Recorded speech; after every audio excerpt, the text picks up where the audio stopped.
Ladies and gentlemen, may I have your attention, please?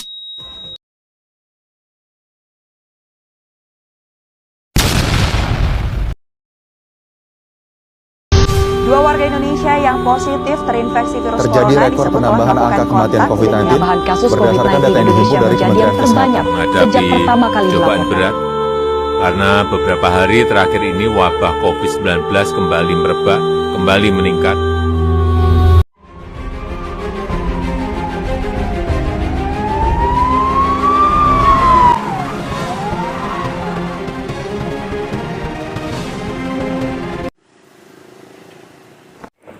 COVID-19 atau virus corona adalah sebuah pandemi yang di waktu sekarang mampu merubah tatanan kehidupan dunia pada titik keterpurukan. Berbicara COVID-19, maka tak luput dari pengaruh globalisasi, sebab globalisasi justru sangat mempengaruhi meningkatnya penyebaran virus corona di berbagai macam belahan dunia. Karena bisa berdampak besar dan globalisasi sendiri juga punya artian, yaitu sebuah proses yang mendunia, suatu proses yang membuat manusia saling terbuka dan tergantung satu sama lainnya tanpa batas waktu dan jarak. Di era globalisasi saat ini yang didukung perkembangan teknologi ilmu pengetahuan yang superpower di dunia global dan alat transportasi, seseorang di suatu wilayah dapat mengetahui segala jenis informasi yang tersebar di luar dengan cepat dan mudah.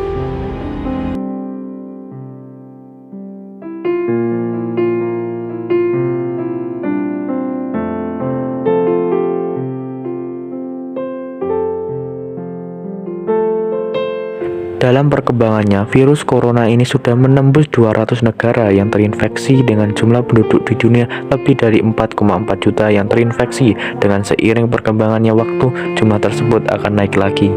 Dan kita bisa lihat apa saja perubahan sebelum dan sesudah adanya perubahan globalisasi pada masa pandemi COVID-19 ini.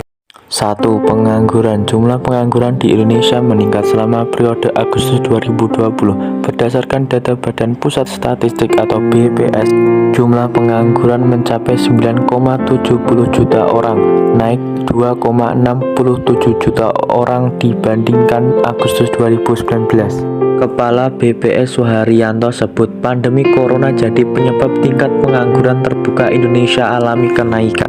Sehingga dengan pandemi bisa dilihat tingkat pengangguran terbuka di Indonesia 5,23% menjadi 7,07%, atau terjadi kenaikan sebesar 2,67 juta orang. 2. Perekonomian.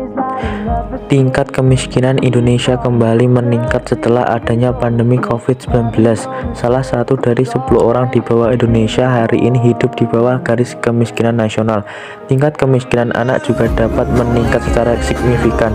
Dampak negatif terhadap keadaan sosial ekonomi dari pandemi bisa menjadi jauh lebih buruk tanpa adanya bantuan sosial dari pemerintah. Dalam menghadapi krisis ekonomi ini, pemerintah Indonesia telah mengeluarkan sejumlah paket stimulasi fiskal skala besar melalui program pemulihan ekonomi nasional atau PEN. Dalam aspek jumlah anggaran pemerintah yang diperuntukkan untuk mengurangi dampak negatif dari pandemi COVID-19. Dampak dari pandemi COVID-19 akan terus dirasakan oleh berbagai lapisan masyarakat selama tahun 2021. Meskipun demikian, tanggapan perlu diteruskan untuk meningkatkan kesejahteraan anak dan keluarga. Mitra pembangunan di Indonesia siap membantu dengan upaya ini.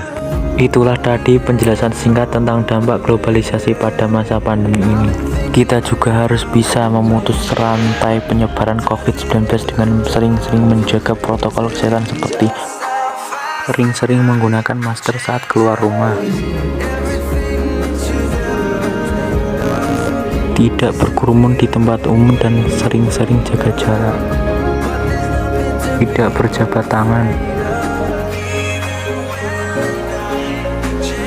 tidak menyentuh bagian tubuh manapun,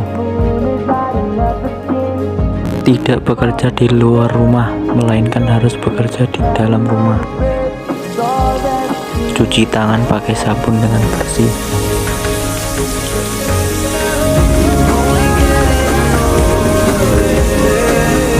Dan jika kita bisa selalu taat pada protokol kesehatan, kita bisa melawan pandemi dan bumi kita akan sehat kembali.